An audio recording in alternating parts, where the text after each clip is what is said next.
There is no doubt that the Olympics are the creme de la creme of all sporting championships, meaning for athletes, competing at this event is the ultimate high.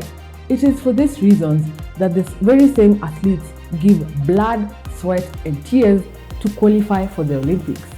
For most of these athletes, qualifying for the Olympics is a career-long pursuit. For others, and the most lucky ones, all it takes to get a ticket to the Olympics is one stellar performance. For others in the team sports, qualifying for the Olympics and a ticket to the Olympics lies in the hands of the coaches selecting the final team. Understanding these processes of going to the Olympics shouldn't be rocket science for us, the fans. So, allow me to break down for you how an athlete gets a ticket to the Olympics.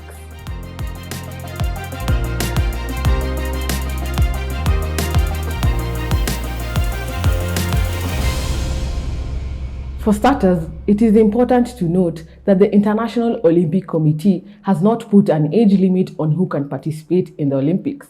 However, the various international federations may choose to put an age cap on their respective sports, as explained here by the Secretary General of the National Olympic Committee of Kenya, Mr. Francis Mutuku. Each individual discipline, each individual sport has its age range. Some say to compete internationally, maybe you need to be 13 years or you need to be 12 years, and they give the upper age limit of probably 40, 45, 35. Different sports have different range in view of the scientific research on exposure and possible injury or anything around that.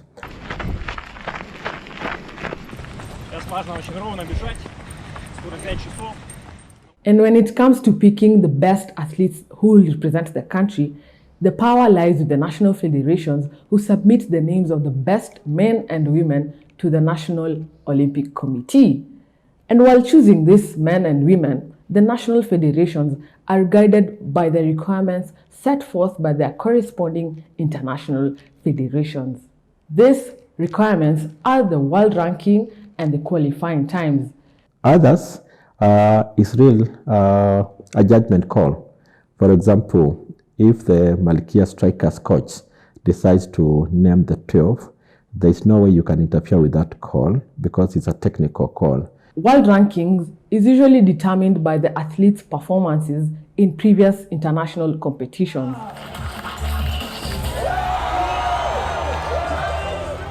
For every event which is held across the world, there is what is called ranking points.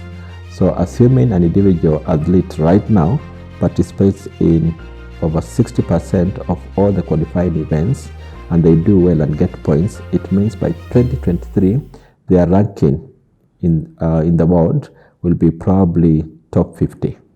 It means then that will give them a direct qualification. As for the qualifying times, all an athlete has to do is to beat the qualifying times set by the international federations so as to qualify to the Olympics. Kenya, you never know, will be the next champion. We might just be sitting here, and the person will think will win a medal. It's not even known. When they come for the trials, they just come and beat everybody. For marathon, arguably the most looked forward to event by Kenyans in the Olympics, all athletes have to do to get a ticket to the Olympics is perform well in the world marathon majors such as the Boston Marathon. They can also beat the qualifying times set by the World Athletics.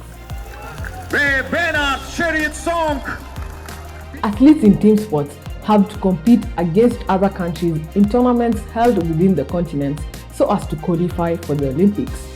So our Malkia Strikers went to Cameroon, played, won all their matches, won the most important one against the host country, Cameroon, and they were able to get a direct ticket.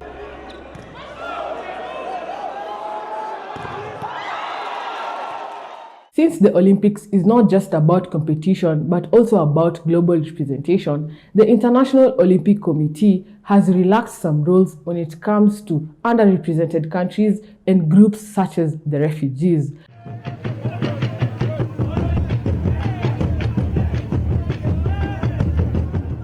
The International Olympic Committee has also what we call the Universality program.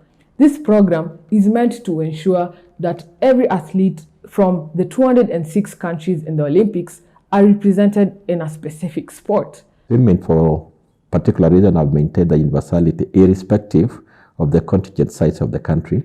They still want, within the swimming program, to have a representation from every nation. So the 206 nations who are members of the Olympic family, then they'll all be represented in the aquatic program where swimming falls under.